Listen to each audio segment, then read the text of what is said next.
So I think the the idea of the kind of post film conversation was to talk a little bit about how our work, both on my end and Ugo's, has evolved or changed since the film was finished in 2014, and then kind of open it up to the audience for questions, and we can hopefully have a dialogue about the issues that were highlighted in the film or issues that are related to the topics that were addressed in the film. So you're correct. So the equitable origin system is a voluntary system which companies voluntarily agree to participate in. However, I think there's interesting precedent for voluntary standards being utilized to influence and improve laws. So a lot of the work that we do now is not just on certification, but it's how we can use the standards that we have developed to influence and improve local regulation. So it's something that we're actively doing in Colombia, in Peru, and in Mexico. So we feel as though it's a really powerful framework that can be used to just raise the bar on all of the legal requirements that are that governments can mandate a given company. So that is a goal and an outcome that we seek, and it's something that we're actively working on. Yeah, so Nigeria is, again, very similar to Ecuador. You have, in the Niger Delta, you have a very long legacy of toxic discharge of oil and gas into the Niger Delta and really tremendous impacts. You have a lot of social conflict. And I would say Ecuador and Nigeria are kind of the global examples of oil development gone wrong. I think those are kind of the cause celebre, like the most famous examples of it. So in terms of what we've learned, I think what we've learned from Nigeria is that's really not how oil development should occur. And also Nigeria highlights really the systemic corruption issues associated with the fossil fuels and the natural resources industries. Yeah, I mean, I think the biggest step is myself getting into Brown. And that is one of the biggest challenges. Like my parents' era, they grew up in the pollution. But prior to that, even just recently, they're trying to understand what oil is and what the impact, what is cancer that they've never seen, or we don't even have a vocabulary for that. So just being able to understand the impacts, and I myself am just learning about it as well. But yeah, having, as you saw in the film, opportunity to explore, to go see these wells and see it for myself. If it weren't for my education or in the contact with David, I would have never had that experience. And that, of course, is something that I bring back to the people and share, and the education that I'm learning here from Brown and different places such as Nigeria. But that is something definitely that we're trying to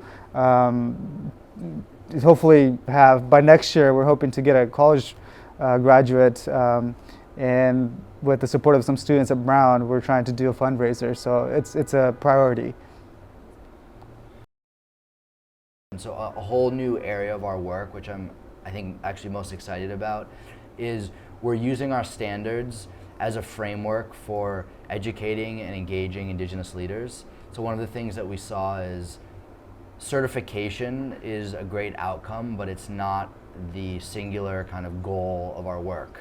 So using the standards, which is basically a framework for best practices for how things should be done, that can be used as a tool to train leaders to better negotiate with companies, to better negotiate with governments, and really to ensure their rights. So we're really focused now on using the standard, interestingly, as an educational tool to build capacity within communities themselves. So we just partnered with the University of Colorado Boulder.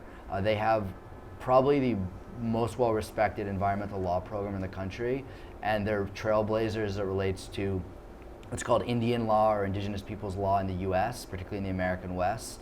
And we're working with them to create programs where we're actually bringing Indigenous leaders from globally to Colorado, to the University of Colorado, to educate them on our standards such that they then can go back to their communities and be much more informed and much better prepared to engage with companies and better understand what the risks are. So for us, education is kind of taking that shape, and it's where we're really excited about expanding that work because we think it can have a real scalable impact on these communities and on these issues.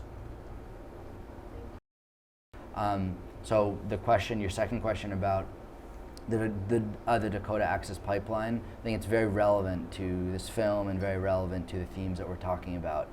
To me, speaking personally, it's an example of where improper consultation or lack of consultation led to social conflict and eventually and potentially impact on the company's ability to go forward with their project. And to me, that is an example of why executives and leaders of companies in many cases are increasingly recognizing that if you do not engage communities properly and you do not engage with them transparently, there's actually real financial harm and financial burden that can come out of it. So I think it's important to be able to speak to companies in that way.